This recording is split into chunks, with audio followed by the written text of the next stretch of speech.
Assalamualaikum warahmatullahi wabarakatuh. Selamat pagi pemirsa TVmu dimanapun Anda berada. Kembali kita di acara Healthy Corner, pojok kesehatan bersama dengan MCC PP Muhammadiyah dan TVmu. Di kesempatan pagi hari ini kita akan membahas tentang perlindungan tenaga kesehatan, terutama masih di era pandemi COVID-19. Dan hari ini bersama dengan saya Budi Santoso, kita akan berbincang dengan dua narasumber kita yang ada di telekonferensi Zoom.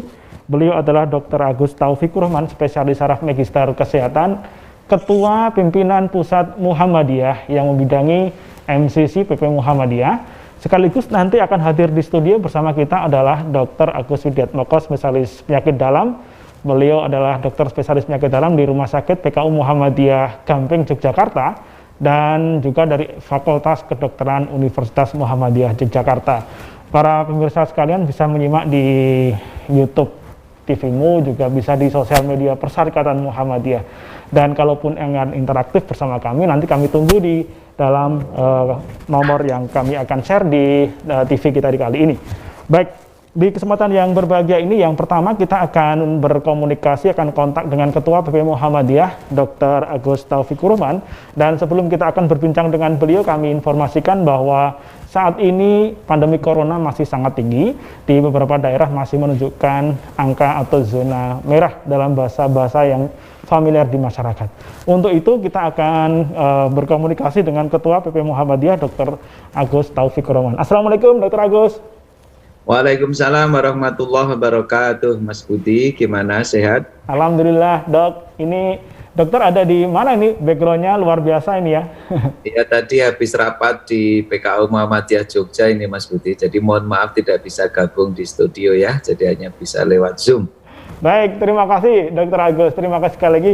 Dr. Agus, di pagi hari ini kita kembali menyapa masyarakat di seluruh Indonesia, berbincang mengenai bagaimana melindungi diri kita semua, tidak hanya kemudian tenaga kesehatan, tapi juga melindungi masyarakat agar tidak terpapar virus corona. Tentu banyak hal yang nanti kita mohonkan pencerahannya dari Dr. Agus terkait dengan kondisi saat ini dan apa yang menjadi kebijakannya Persyarikatan Muhammadiyah. Monggo Dr. Agus.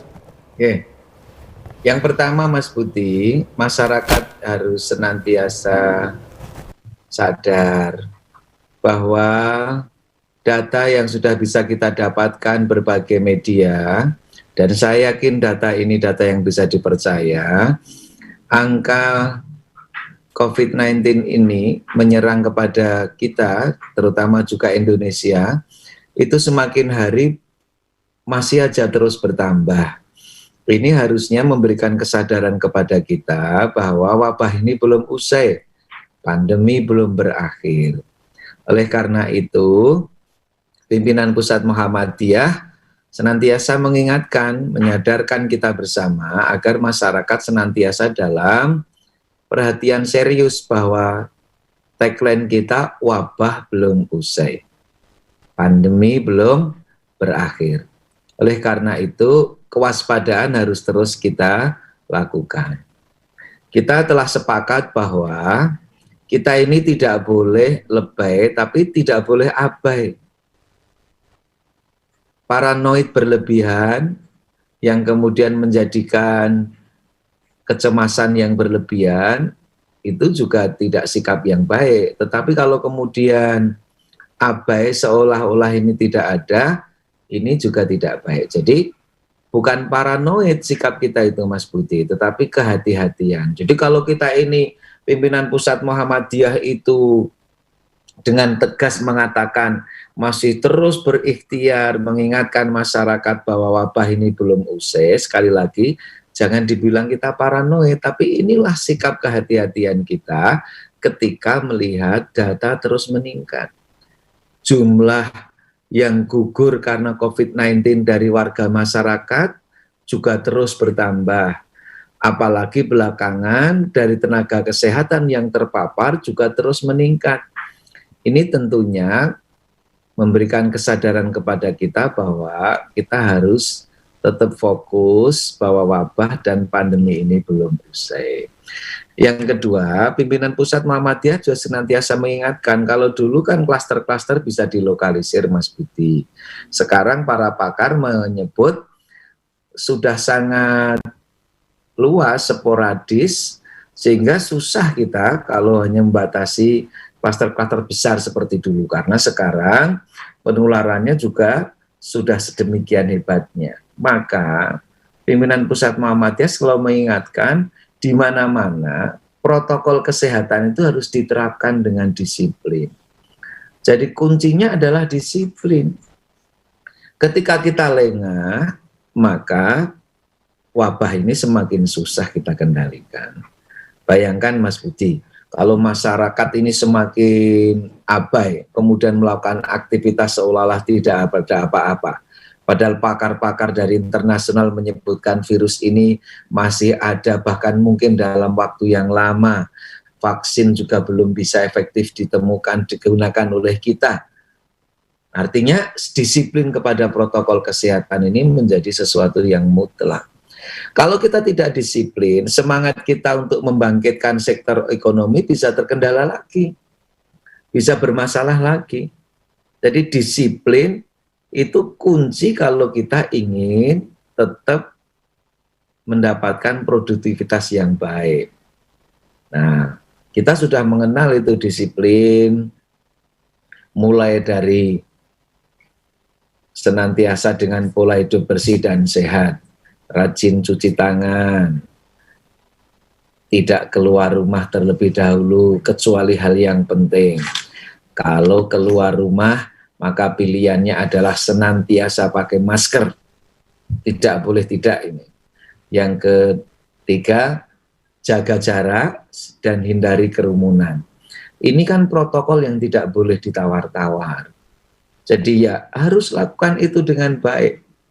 Jadi Muhammadiyah bahkan dalam rangka mengawal protokol itu, kita tetap menjaga agar aum-aum kita, terutama aum pendidikan, pesantren, TK, SD, SMP, SMA, bahkan juga sampai perguruan tinggi pun, kita menjaga sehingga kita belum mendorong untuk secara keseluruhan melakukan pembelajaran tatap muka. Karena memang di kampusnya mungkin bisa protokol dilakukan, di sekolah mungkin bisa, tetapi di kegiatan ruang kelas, di kegiatan saat istirahat, atau saat di kantin, atau saat di kos-kosan, kadang kita tidak bisa mengontrol itu. Maka sekali lagi, Muhammadiyah tetap berikhtiar untuk itu. Yang ketiga ini yang penting juga Mas Budi, dulu ketika kasus itu masih sedikit, orang itu yang perhatian besar, bahkan yang empati kepada penderita, dalam hal ini saudara-saudara kita yang confirm COVID-19 itu luar biasa. Belakangan kasusnya terus bertambah, tetapi yang sadar, yang perhatian, yang care itu menurun. Betul. Bahkan saudara-saudara kita yang sekarang confirm itu sudah sedikit yang empati kepada saudara-saudara kita itu. Dulu kita dengan penuh semangat, jangan stigmatisasi, tolonglah saudara-saudara kita. Sayang sekarang ketika jumlahnya meningkat, hilang stigmatisasi memang sudah tidak ada, tapi yang empati sekarang mulai berkurang. Nah oleh karena itu, Muhammadiyah tetap, jadi kita tetap empati kepada mereka-mereka yang terpapar dan confirm positif, tetapi sekaligus kita tetap disiplin, tetap mengawal, tetap menyadarkan bahwa wabah ini belum usai. Kepada siapapun, apalagi kepada tenaga kesehatan. Karena perlindungan kita terhadap tenaga kesehatan itu tidak bisa hanya dengan mengontrol protokol rumah sakit dengan ketat. Kalau yang terjadi di masyarakat sudah buka-bukaan, terus kemudian kasus tidak bisa dikendalikan, sehebat apapun protokol kita di rumah sakit akan jebol juga. Karena rumah sakit punya kapasitas terbatas ketika yang confirm positif begitu banyak, kita tidak bisa melayani dengan baik.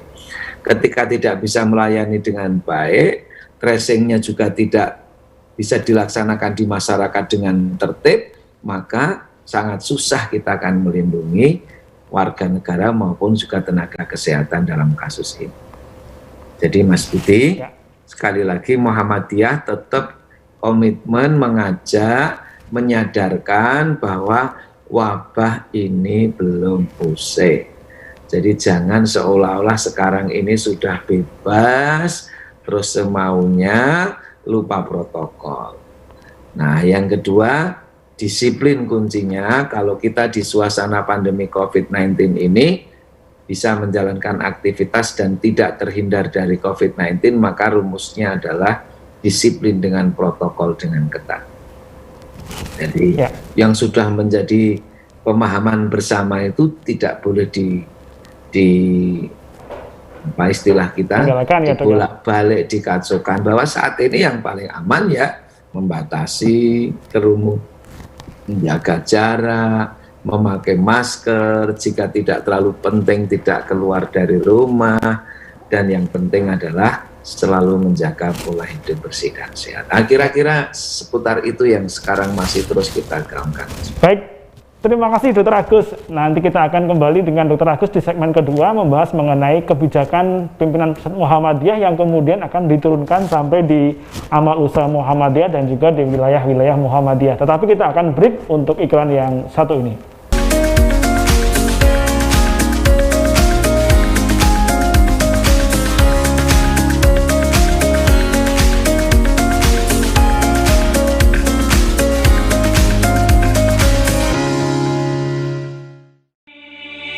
Coffee Talk, diskusi seru yang membahas berbagai kajian seputar COVID-19 dari berbagai sisi. Menghadirkan narasumber-narasumber yang berkompeten di bidangnya. Coffee Talk hadir memberikan informasi mencerahkan dengan pembahasan tema-tema menarik. Simak terus ya Coffee Talk persembahan Muhammadiyah COVID-19 Comment Center, live di akun-akun resmi Muhammadiyah COVID-19 Comment Center. Sebagai upaya pencegahan penyebaran COVID-19, langkah penyemprotan disinfektan di berbagai tempat terus dilakukan. Muhammadiyah COVID-19 Comment Center bekerja sama dengan berbagai pihak melakukan penyemprotan disinfektan di berbagai tempat, seperti fasilitas umum, tempat ibadah, dan sekolah-sekolah.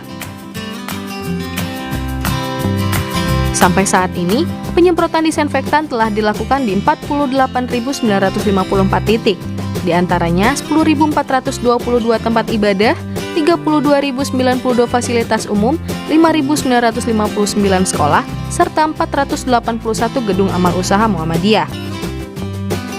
Ingat, disinfektan hanya untuk benda mati dan simak panduannya di Instagrammu COVID-19. Tetap jaga jarak, jaga kebersihan, selalu cuci tangan dan menggunakan masker. Bersatu perangi Corona.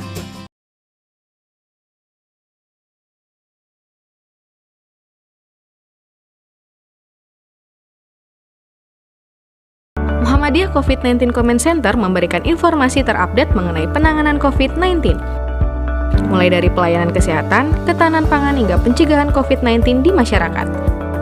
Informasi dikemas dalam bentuk live press conference yang tayang 1 kali dalam 1 pekan dan disiarkan langsung dari kantor pimpinan pusat Muhammadiyah Yogyakarta.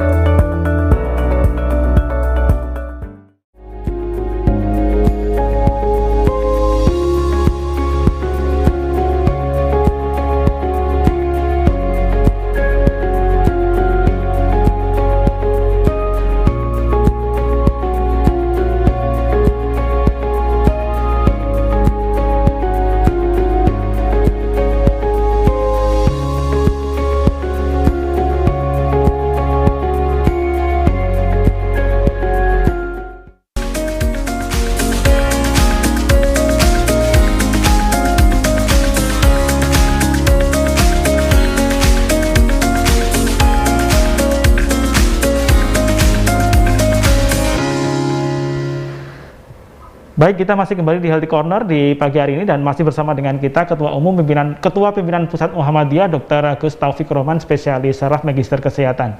Dan tadi di segmen pertama beliau sudah menyampaikan bagaimana kemudian pandangan Muhammadiyah dan komitmen Muhammadiyah untuk terus ikut bersama-sama memerangi corona. Bersatu perangi corona, wabah belum berakhir dan kita akan terus. Nah, beliau tadi menyampaikan bagaimana kemudian Muhammadiyah 6 bulan ini tetap berkomitmen karena memang pandemi corona masih sangat tinggi sekali penyebarannya di Indonesia. Nah, di segmen kedua ini kita akan mohonkan beliau terkait bagaimana kemudian strategi di Muhammadiyah, terutama adalah di amal usaha Muhammadiyah maupun di pimpinan wilayah Muhammadiyah untuk bersama-sama mengawal kebijakan ini. Dr. Agus, boleh disampaikan kepada kita semua pemirsa TVMU di seluruh Indonesia, kira-kira kemudian bagaimana implementasi di wilayah dan amal usaha Muhammadiyah, Dok? Seperti apa turunan kebijakannya, Dok? Ya, terima kasih Mas Budi. Jadi saat ini di amal usaha Muhammadiyah, pimpinan pusat Muhammadiyah dalam hal ini melalui MCCC telah membentuk panduan-panduan protokol yang di amal usaha pendidikan maupun di amal usaha yang lain. Untuk amal usaha pendidikan telah jadi kesepakatan antara MCCC dan Majelis Dikdasmen, Majelis Dikti, dan juga Lembaga Pengembangan Pondok Pesantren. Jadi untuk lembaga pendidikan kita tidak melakukan pembelajaran offline tapi masih online sampai akhir semester ini. Nah, dan untuk pesantren-pesantren yang belum memanggil santrinya, maka sekali lagi harus mengikuti ini. Untuk pesantren-pesantren yang santrinya masih berada di pesantren karena memang sudah terlanjur berada di pesantren, maka protokolnya dilakukan pendampingan oleh MCCC bagaimana agar pesantren betul-betul bisa menjadi teladan dalam ikhtiar menangani COVID-19 ini. Jadi ini panduannya sudah tegas, sudah kita share ke sekolah-sekolah.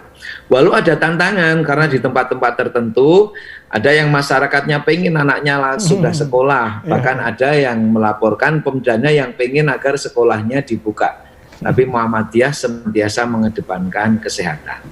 Untuk amal usaha kesehatan, bahkan protokol-protokol kita lengkapi, kita sempurnakan, agar tidak ada lagi tenaga kesehatan yang gugur karena penata laksanaan COVID-19 ini. Dan alhamdulillah kita lengkapi, dan yang menarik ini Mas Budi, di beberapa rumah sakit kita, protokol ketika musim COVID ini itu dimasukkan menjadi bagian dari aturan perusahaan kalau istilahnya ya, jadi aturan kepegawaian di rumah sakit itu. Dan itu mengikat baik di rumah sakit maupun di luar, karena protokol ketika di luar tidak ditaati, kalau nanti ada apa-apa itu akan membawa dampak bagi rumah sakit tempat pegawai itu bekerja. Apalagi ketika seseorang itu menjadi pegawai rumah sakit kita, harusnya ini menjadi teladan dalam ikhtiar mengatasi pandemi COVID-19 ini. Maka disitulah protokol kita siapkan. Di kantor-kantor persyarikatan, di pimpinan wilayah, pimpinan daerah, senantiasa kita serukan agar kantor-kantor kita tetap menjadi kantor yang betul-betul teladan dalam mengatasi COVID-19 ini. Dulu pernah ada kantor yang berawal dari salah satu, kemudian drivernya dan yang lainnya, dan alhamdulillah semua sekarang menjadi pembelajaran untuk kita tata dengan baik. Ada juga sih yang masih tidak mau pakai masker, maka kepala kantornya segera melakukan tindakan. Karena apapun, kalau di kantor Muhammadiyah harus tertib. Sejak dari masuk sudah ada pengecekan. Di dalam protokol hand sanitizer, cuci tangan diatur sedemikian rupa. Masker, bahkan kita Muhammadiyah menyiapkan sangat banyak masker, sehingga orang yang tidak membawa masker bisa segera mendapatkan masker sehingga bisa menjalankan protokol dengan baik.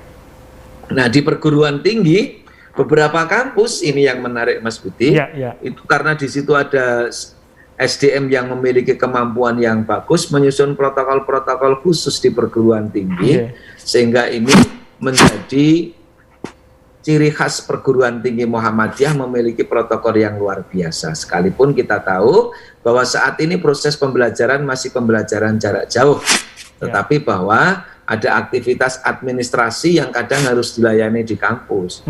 Nah, proses itu pun dilakukan dengan protokol yang ketat.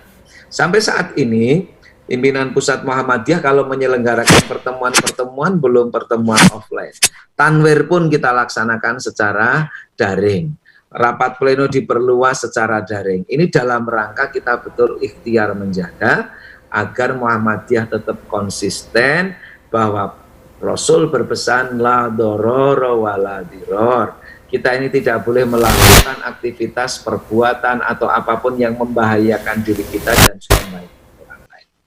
Nah, MCCC pimpinan pusat Muhammadiyah, sejak dari MCCC pimpinan pusat terus kita kuatkan dalam rangka mengawal amal usaha kita itu Mas Budi. Jadi MCCC wilayah akan mengawal amal usaha di wilayahnya masing-masing, MCCC daerah mengawal MCCC di daerahnya masing-masing, cabang bahkan sampai ranting.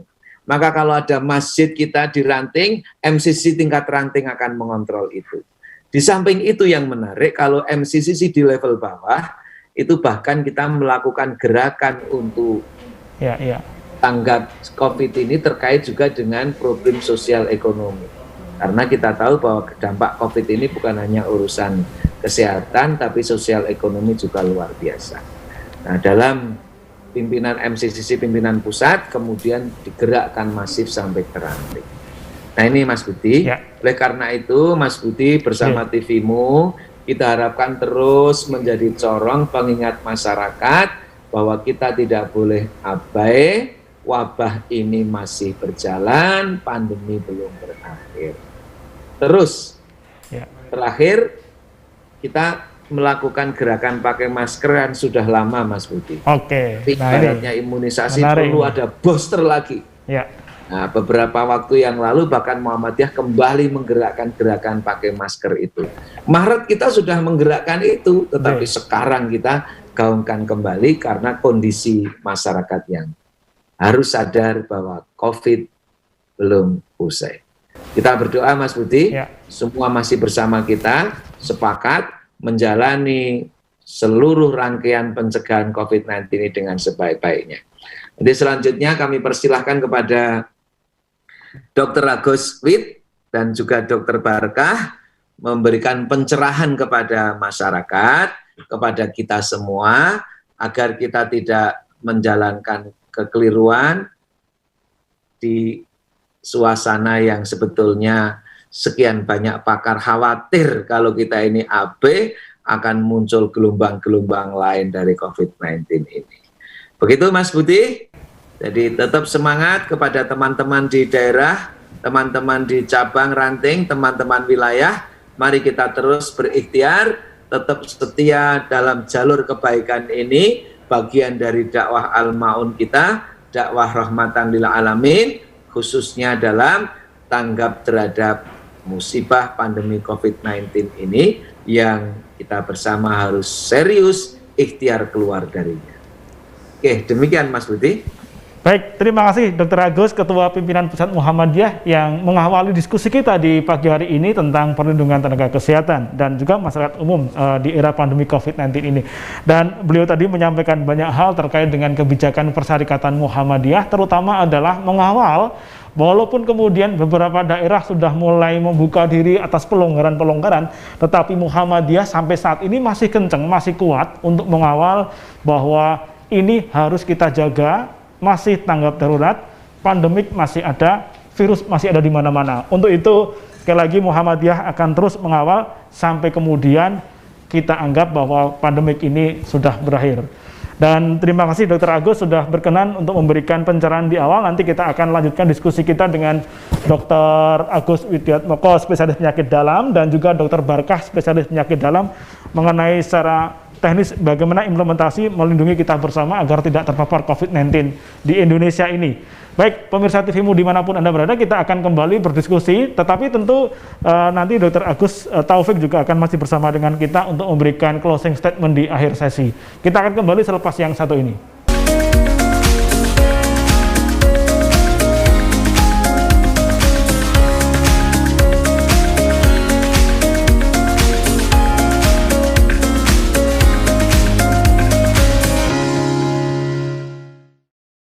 Suara Muhammadiyah sebagai amal usaha resmi Muhammadiyah hadir untuk menjadi bagian jamaah Muhammadiyah dalam memfasilitasi kebutuhan perjalanan dan pendampingan ibadah umroh jamaah Muhammadiyah.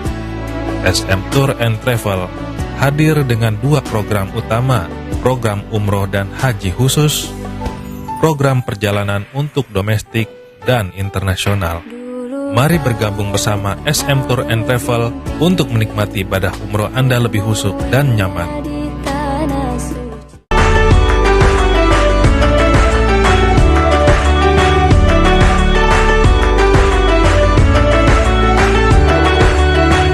Dampak COVID-19 terasa jelas di sektor ekonomi, terutama kebutuhan pangan masyarakat.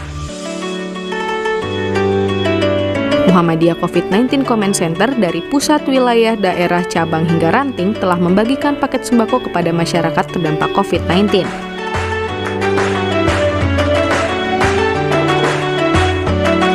Muhammadiyah mentargetkan ada 1 juta paket sembako hingga akhir tahun. Sampai saat ini, 397.317 paket sembako senilai lebih dari 39 miliar rupiah yang telah dibagikan kepada masyarakat di seluruh wilayah di Indonesia.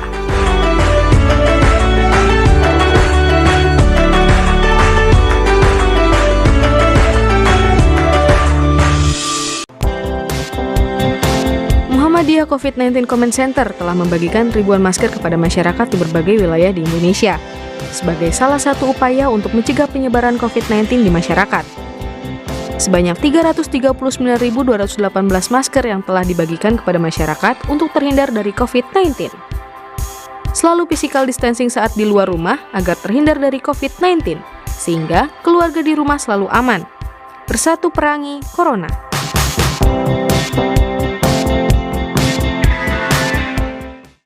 Tayangan televisi Anda bermasalah atau kurang jernih? Sudah saatnya Anda mengganti antena UHF Anda dengan decoder Cavision Cartens. Selain harga terjangkau dan tayangan yang jernih, Anda dapat menyaksikan puluhan channel nasional dan internasional gratis selamanya. Anda juga dapat menyaksikan tayangan olahraga dunia. Tunggu apa lagi? Ganti sekarang juga. Cavision on terus.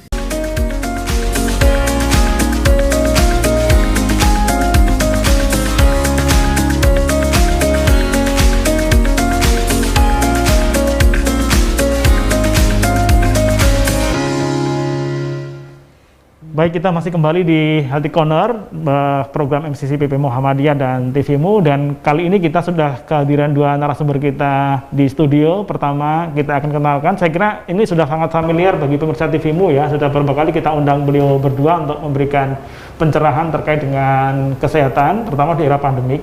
Saya mulai dari yang sebelah kanan saya, beliau adalah Dr. Agus Wit, spesialis penyakit dalam, dokter spesialis dalam di Rumah Sakit PKO Gamping Yogyakarta dan juga di Fakultas Kedokteran Universitas Muhammadiyah Yogyakarta.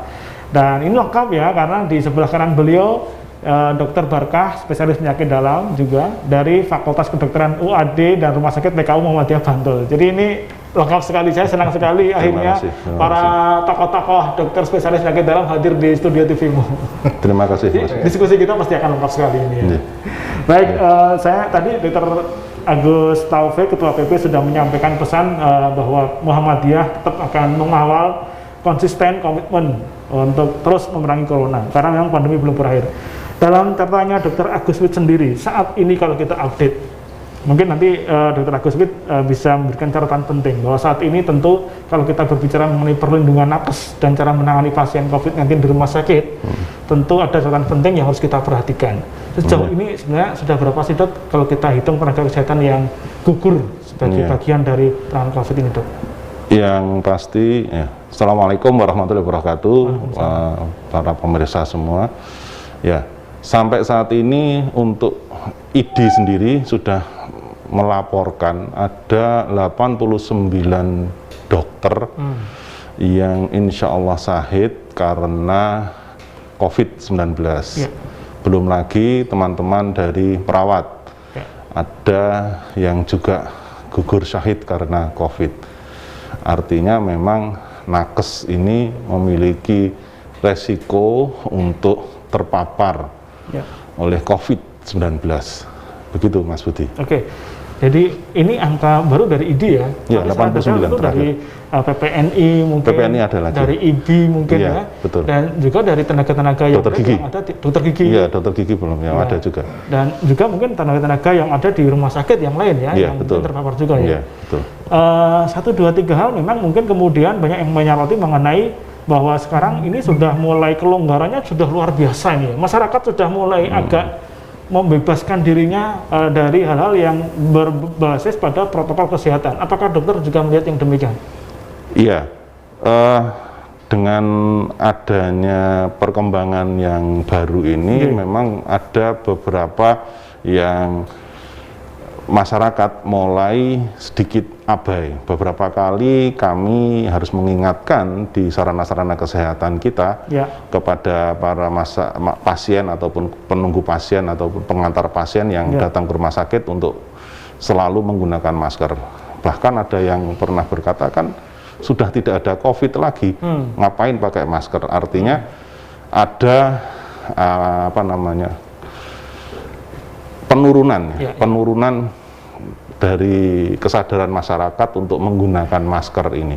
Ini yang harus digenjot lagi, mengingat ternyata kita masih cukup, trennya belum tren mendatar saja, belum, masih naik terus. Artinya butuh kerjasama semua pihak untuk betul-betul mempraktekkan perilaku yang bagus untuk mencegah. Bagaimana menggunakan masker di setiap kesempatan itu sangat penting.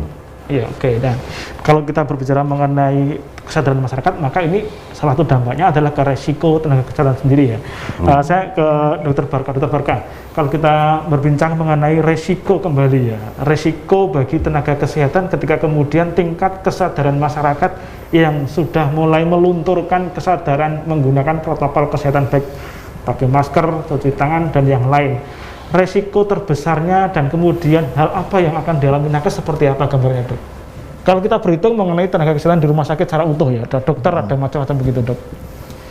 Yang pertama perlu diperhatikan dulu ya. Jadi satu tadi Dr. Agus menerangkan masyarakat abai. Karena kita dengan konsep new normal yang sekarang ada, narasi di awal gitu ya, narasi awal bukan berarti kembali ke normal. Tetapi sebenarnya suatu kegiatan yang adaptif yang harus dilakukan karena kondisi kita masih pandemi. Pandemi itu kita lihat sekarang grafiknya masih puncaknya aja belum tercapai. Ini jadi masih data itu masih kita cenderung naik ya. Nah itu kondisi begini, tetapi krisis ekonomi sudah mulai terjadi, dan sehingga masyarakat harus beraktivitas untuk mempertahankan hidupnya. Jadi kegiatan ekonomi dan sebagainya harus tetap jalan, terpaksa dalam kondisi pandemi, sehingga mestinya harus dilaksanakan kegiatan itu dalam protokol kesehatan yang ketat. Nah, jadi ini dalam keterpaksaan kita harus melaksanakan menjaga kehidupan dengan ekonominya, tetapi harus menjaga kesehatannya dalam kondisi yang masih pandemi. Itu yang harus diperhatikan. Dan itu tidak sederhana. Sehingga dan sekarang kan karena kasusnya sudah banyak dan semua diperiksa, masih banyak masyarakat kita sebenarnya yang positif, tetapi dia kelihatan sehat. Itu yang kelihatan merasa bahwa masyarakat, saya tidak sakit kok, ngapain saya pakai masker? Betul. Misalnya gitu ya. Ngapain saya cuci tangan? Ternyata dia adalah orang yang terserang, yang terjangkit, tetapi dia tidak bergejala. Itu kalau dalam bahasa yang lama OTG ya? Atau bahasa lama dulu OTG. Jadi tidak bergejala, dia sudah terserang, tidak bergejala. Dan itu adalah risiko menularkan ke orang lain. Misalnya datang ke rumah sakit, dia datang ke warung, ke toko, dan sebagainya, nggak mau pakai masker. Padahal dari kalau dia bicara itu ada penelitian itu. Satu kata, say healthy, itu sukuan dropletnya keluar. Hanya say healthy, 3 suku kata. Itu ada penelitiannya itu di jurnal internasional. Padahal orang Indonesia seneng banget kalau ngomong itu. Kalau kita daftar di CS gitu ya, Pak ini, oh iya gini, bapak saya gini, udah muncrat berapa percikan gitu ya. Itu kalau dia tidak pakai masker. Jadi intinya kalau pakai masker menutupi mulut kita untuk mencegah tidak menularkan ke orang lain atas percikan yang kita berikan. Tapi masker menutup hidung kita supaya ada yang di udara ini tidak terhirup oleh kita, sehingga makanya hidung dan mulut harus terjaga dengan baik supaya tidak menularkan dan tidak tertulari. Syukurlah kalau dia misalnya tertulari, terjangkit tapi memang sehat, banyak juga. Yang sembuh juga banyak, yang positif tapi tidak bergejala juga banyak, yang positif sudah meninggal sudah terdata. Ya, jadi kasihanilah kalau misalnya kita sehat, jangan merasa sok sehat, tapi ternyata melihat teman-teman kita tergelepar sakit sesek akhirnya meninggal dunia, kita tertawa-tawa, ternyata kita yang menulari. Coba, itu kan satu hal yang sangat menyedihkan ya. Jadi sehingga risiko di tenaga kesehatan kalau masyarakatnya seperti itu, AB gitu, tenaga kita memang risiko sangat tinggi tertular. Makanya tenaga kesehatan kita dilindungi dari pihak rumah sakit, dari pihak semuanya harus pakai APD yang cukup baik, ya dengan tatanannya sudah ditata, ada jaga jarak, ada sekat, ya, sehingga melindungi tenaga kesehatan kita. Dan yang paling penting sebenarnya biasanya kalau di rumah sakit kita sudah disuruh mandi sebelum pulang. Ya, sehingga supaya tidak menularkan yang ada di keluarga kita, atau minimal begitu masuk rumah mandi dulu baru ketemu keluarga. Itu yang harus dijalani oleh tenaga kesehatan kita supaya tidak menjalar terus. Jadi risikonya sama di tenaga kesehatan, kalau dia rentan, ya dia akan sakit. Tapi kalau yang kuat memang nggak sakit, ya. Tapi dia risiko menularkan ke orang lain, itu yang bahaya. Itu dia. Ini menarik ya, sebetulnya Dokter Berkah mengenai resiko menurunkan pada orang lain yang saat itu mungkin imunnya sedang drop ya. Dokter Agus Fit, saat ini kalau saya buka di dalam cartanya teman-teman dari MCCPP yang ngurusi di bagian pelayanan kesehatan, hampir semua rumah sakit Muhammadiyah yang melayani pasien COVID saat ini menunjukkan angka bor yang sangat tinggi. 80% melayani pasien COVID. Rumah sakit Muhammadiyah Asia. Ini belum kemudian kita hitung rumah sakit yang ditunjuk pemerintah secara resmi yang lain ya, baik itu negeri maupun swasta yang lain. Nah, dengan tingginya angka pasien yang masuk di rumah sakit, kalau kita berbicara soal tema kita perlindungan nakes untuk melayani pasien tadi itu, dengan tingginya itu, lalu kemudian bagaimana kemudian strateginya agar kemudian nakes ini tetap bisa terlindungi, Dok? Apalagi tadi kalau kemudian kita menengok ada orang yang dia sebenarnya sudah terinfeksi tapi memang fisiknya menunjukkan tidak menunjukkan gejala ya. Ini kan resiko yang luar biasa bagi nakes ya. Seperti apa Dokter Agus? Ya, satu sisi yang pasti dengan tingginya bor ini artinya apa? Kinerja teman-teman nakes akan semakin meningkat. Nah, peningkatan kinerja yang terjadi di rumah sakit rujukan COVID ini akan menyebabkan resiko faktor kelelahan bagi tenaga kesehatan juga akan muncul. Nah, untuk itulah mengapa ini segenap pimpinan rumah sakit harus mulai pandai-pandai untuk satu ya, mengatur bagaimana alur kerja bagi seluruh stafnya.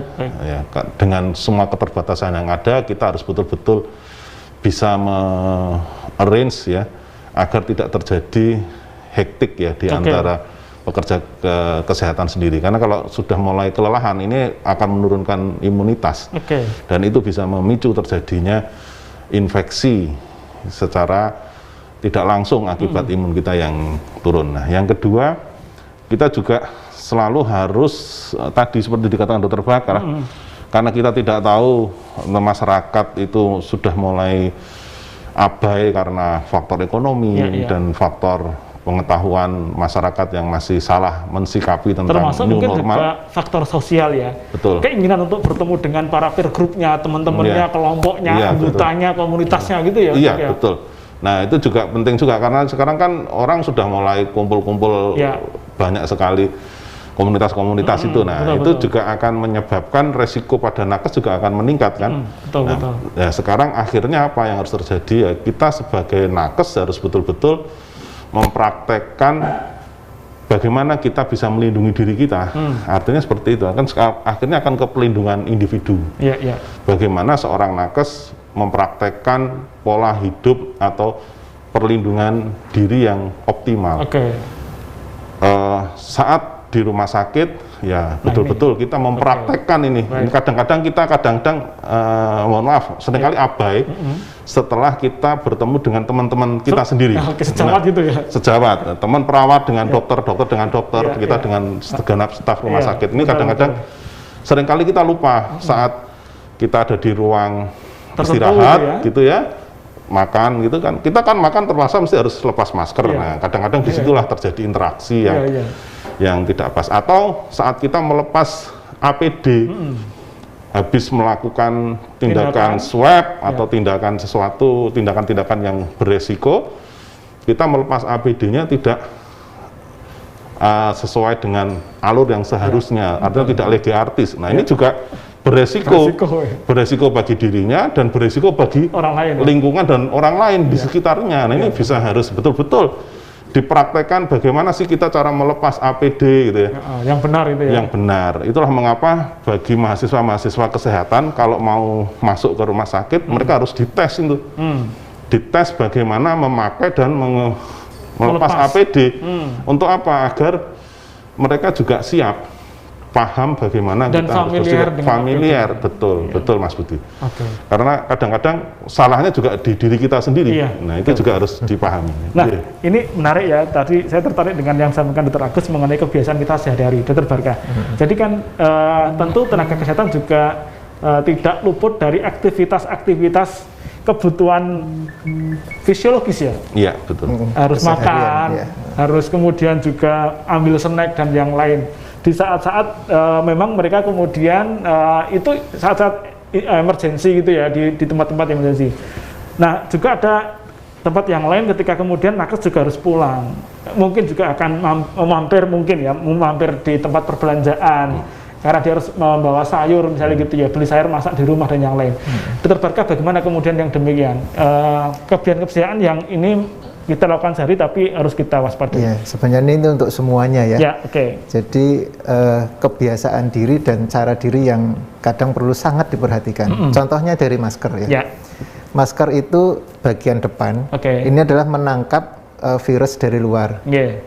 Kita hirup, tertangkaplah di bagian luar ini. Virus-virus dari luar yang mungkin akan menulari kita. Tapi kalau kita ternyata positif dan tidak bergejala, kita bicara bagian dalam, itu positif dari diri kita. Kalau kita memegang masker ini, boleh ngusap gini gitu ya, hanya tangan kita sudah kena. Kalau tangan kita ini tidak segera dibersihkan kemudian ke meja ini terinfeksi. Ya.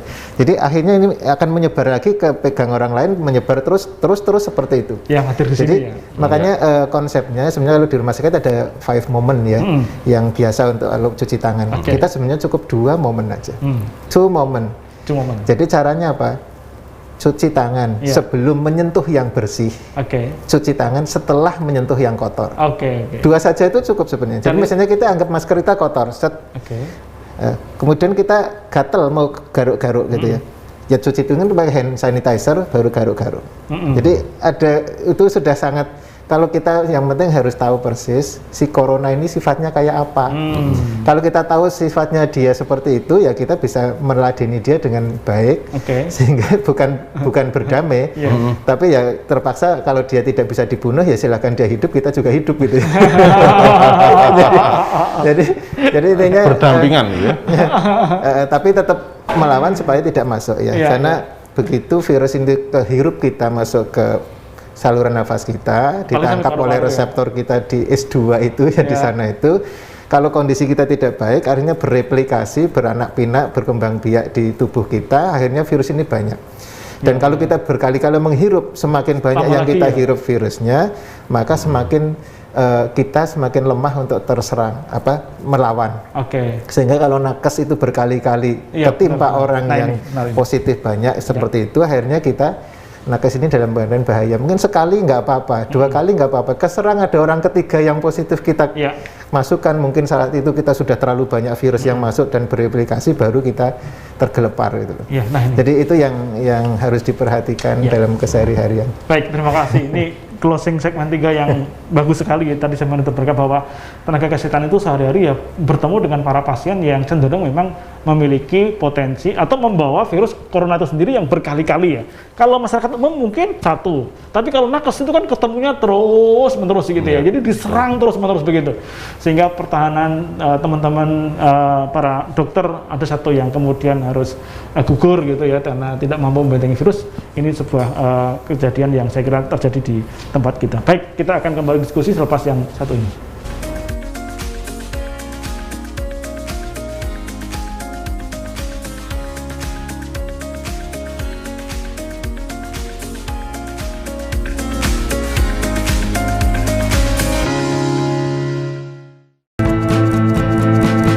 Rumah sakit menjadi garda terdepan dalam penanggulangan COVID-19 dan dapat juga menjadi benteng terakhir.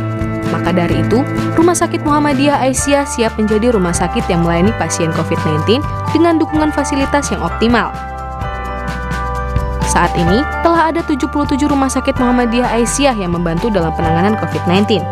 Bahkan, tidak hanya itu, Muhammadiyah juga mewujudkan rumah sakit darurat untuk penanganan COVID-19. Ikhtiar ini sebagai wujud Muhammadiyah dalam membantu pemerintah memerangi COVID-19. Bersatu perangi Corona.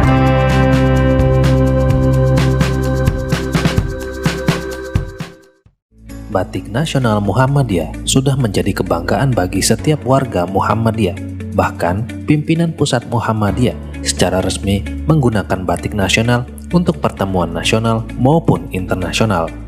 Dua kader Muhammadiyah, Iqbal dan Sarah, peraih medali emas di kejuaraan pencaksilat Asian Games, menjadi bagian ikon brand ambasador batik nasional Muhammadiyah. Kami bangga berbatik nasional Muhammadiyah. Untuk pemesanan lebih lanjut, hubungi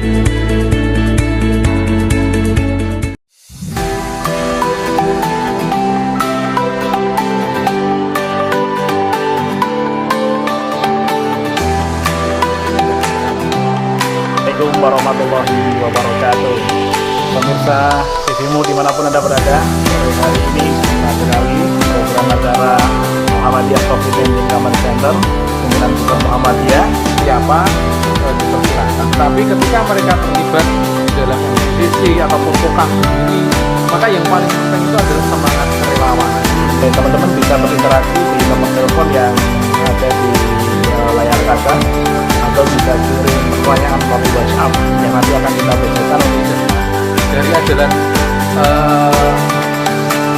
Kafani Nova. Itu adalah berkaitan dengan Islam monoteis, yaitu Islam yang tidak bercampur dengan kemusyrikan.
Dekat-dekatan. Kalau kita istirahat ya kita harus betul-betul menjaga jarak.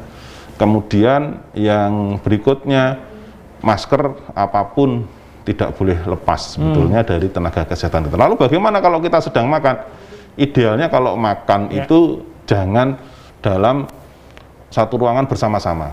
Harus ada penjadwalan untuk makan agar tidak terjadi pengumpulan orang dalam satu ruangan dan tanpa menggunakan alat pelindung. Itu nanti juga akan menjadi faktor resiko. Nah, ini menarik ya. Ya, jadi harus ada penjadwalan untuk makan pun harusnya sebetulnya jangan rame-rame. Kadang-kadang kan teman-teman jam makan gitu ya, bareng ya, betul. Kemudian bisa dibagi sebagian sholat, sebagian makan dengan berjarak. Tetap berjarak ya dok? Iya, harus tetap berjarak. Jadi walaupun itu di rumah sakit itu ya. Betul. Kemudian yang jangan lupakan juga setelah itu harus ada tim pembersihnya, ini harus tetap harus secara rutin. Teman-teman yang di cleaning service itu tidak sedikit tuh jasanya bagaimana kita memutus rantai COVID ini. Mereka harus betul-betul secara rutin ini. Walaupun itu tempatnya para nakes berkumpul, ya tetap saja mejanya ya harus sering-sering dilakukan di pembersihan. Karena semua lini yang bisa menyebabkan si virus ini pindah tempat itu harus kita betul-betul hilangkan. Ya, artinya apa? Walaupun kita sebagai tenaga kesehatan ingat bahwa kita pun harus bisa memberi contoh kepada masyarakat tentang bagaimana kita ini bisa memutus rantai itu dengan berperilaku yang sesuai. Jadi kita menjadi ibaratnya tidak tuturi, tapi kita betul-betul harus memberi contoh ini ke depan. Di depan. Dan itu membiasakan di dalam diri kita ya? Iya, betul. Akhirnya, tenaga kesehatan aja seperti itu. Nah, artinya kita juga memberikan pembelajaran sebenarnya kepada masyarakat. Betul sekali. Karena memang masyarakat biasanya akan melakukan namanya role model ya. Role model perannya kepada itu ya, apalagi tokoh-tokoh gitu ya. Jadi kalau sudah para pejabat pemerintah, pejabat-pejabat organisasi itu selalu berkomitmen menggunakan perlindungan diri, masker dan yang lain, maka masyarakat juga pun akan, itu masih komitmen ya. Dan nakes pun demikian ya. Nah itu di dalam rumah sakit. Di luar rumah sakit dok, nakes seperti apa dok? Apapun nakes punya keluarga dan punya lingkungan, kehidupan sosial. Nah, mereka juga harus melindungi keluarga dan lingkungannya dengan tadi. Dokter Barkah di awal tadi sudah mengatakan mandi. Karena kita anggap bahwa diri kita, seorang nakes itu adalah seorang yang punya resiko menularkan ke orang lain. Sehingga kita harus bersikap seolah-olah kita ini harus membersihkan diri kita agar tidak menularkan ke orang lain. Ya, apa yang dilakukan? Mandi pulang dari rumah sakit, mandi. Atau mandi di rumah sakit terus ganti baju. Baju rumah sakit dengan baju di rumah harusnya berbeda. Untuk itu idealnya seorang nakes harus punya seragam tersendiri yang bisa ditinggal di rumah sakit, di laundry di rumah sakit, pulang pakai baju biasa. Kalaupun terpaksa harus pulang ke rumah, sebelum ketemu siapapun di rumah harus mandi dulu, bersih dulu, bajunya dimasukkan ke plastik tersendiri untuk nanti dicuci, terus beliau pakai baju yang di rumah. Baru berkumpul ya? Baru berkumpul dengan anggota keluarga yang lain. Jangan sekali-kali pulang dari rumah sakit langsung berkomunikasi dengan anggota keluarga yang lain tanpa melakukan. Karena bisa jadi membawa virus-virus yang masih menempel ya di baju atau di masker atau di mana ya. Cara melepas masker juga sangat penting, itu hati-hati itu. Tadi kan sisi depan kita bisa ketempelan. Kalau dari dalam mungkin di sisi dalam, maka jangan sekali-kali sentuh itu di depan ya dok ya. Semua maskernya kita harus pakai tali ini ya. Tali ini ya. Untuk berkali-kali gini ya. Jadi tali gini loh Mbak Alfi. Talinya ini betul-betul harus diperhatikan. Jangan, mohon maaf, ini yang ditarik terus ini dipegang-pegang. Jadi nanti kalau membuang juga talinya yang dipegang. Talinya ini ya. Jangan badannya masker yang dipegang, karena itulah tempat nempelnya, karena itu area yang paling luar kan. Dan nakes punya resiko besar karena tadi berulang kali kita harus terpapar yang kita tidak tahu. Karena berulang kali pasien-pasien akan hadir di rumah sakit yang kita tidak tahu ya apakah yang bersangkutan itu membawa virus atau tidak. Betul. Nah, resikonya di nakes memang lebih tinggi dibanding apalagi yang lainnya. Kadang begini ya, masyarakat itu kadang kan lengah juga ketika kemudian membuka maskernya, dok saya itu sakit gigi. Nah, pada saat membuka masker begini, dok saya sakit gigi, itu kan dibuka ini ya. Ini ya dibuka. Nah ini kan resikonya sangat tinggi sekali ya dok. Betul. Dan ini berulang kali. Apalagi masyarakat kita kan masyarakat yang lugu gitu ya, yang menyampaikannya dengan polos ya. Jadi mereka memang karena ketidaktahuan bagaimana masker ini sebenarnya melindungi. Bahkan ada masyarakat itu yang kalau batuk maskernya dibuka, baru batuk. Gitu. Nah, sedang tak batuk dulu dok, maskernya dibuka. Ini kan risiko juga. Oke, itu di rumah sakit, kemudian tadi di rumah. Nah, tentu ada aktivitas juga di luar kan, tidak mungkin kemudian nakes itu juga, di rumah saja begitu ya, yang dia juga harus misalnya ke supermarket beli bahan-bahan atau apa, itu juga mesti juga diperhatikan ya dok ya? Betul, iya. Seandainya kita harus bepergian ke tempat umum, idealnya adalah jangan langsung dari rumah sakit. Oke, berarti jangan di rumah sakit dulu ya? Dari rumah sakit bersih dulu, baru pergi ke tempat umum. Jangan dari sekalian dari rumah sakit, perjalanan ke rumah, kok saya melewati minimarket, melewati warung atau pasar tertentu, kita mampir. Ini yang sebaiknya dihindari. Harus dihindari ya? Sebaiknya kita pulang dulu, kita bebersih dulu, kita menggunakan baju yang berbeda saat kita di rumah sakit, baru kita belanja. Atau apa gitu. Nanti setelah belanja, sebaiknya pun juga harusnya mandi lagi. Jadi memang akhirnya tetap harus sering mandi. Nih. Baik, terima kasih Dr. Agus. Closing ada pesan kuat kepada kita semuanya agar bahwa di era pandemi yang masih tinggi ini kita tetap selamat, gitu dok. Kira-kira pesannya apa dok? Baik, kalau sekarang ini sudah banyak sekali kelonggaran yang ada di berbagai sendi masyarakat kita, maka pertahanan yang terakhir adalah diri kita masing-masing. Pertahanan individu menjadi hal yang penting untuk mencegah penyebaran virus ini.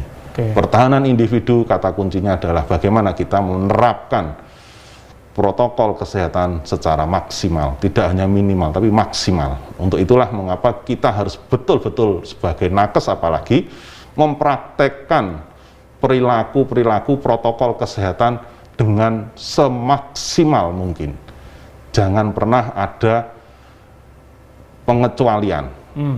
Semua tempat di area manapun kita berada, baik itu di sarana kesehatan, di rumah maupun di tempat-tempat umum yang lainnya, selalu praktekkan protokol-protokol kesehatan. Berilah masyarakat edukasi, kita sebagai contoh, role model, bagaimana kita harus berperilaku di era pandemi ini.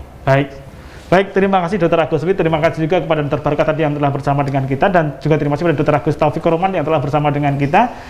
Teman-teman sekalian, para pemirsa yang berbahagia, ingat, kalau nakes pada berguguran, siapa yang merawat kita? Lindungilah nakes, lindungilah kita bersama agar rantai corona bisa terputus.